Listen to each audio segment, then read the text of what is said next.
ज्याचे भाग्य चांगलं असेल त्याला आमच्या नामाचा छंद लागेल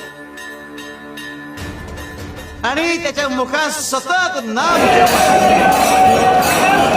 आमच्या नामाची गोडी निर्माण होईल.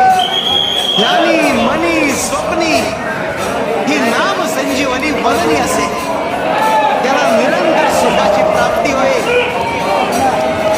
तसं मधाचं सेवन करण्यासाठी भ्रमर कमळ फुलात गुंतून पडतो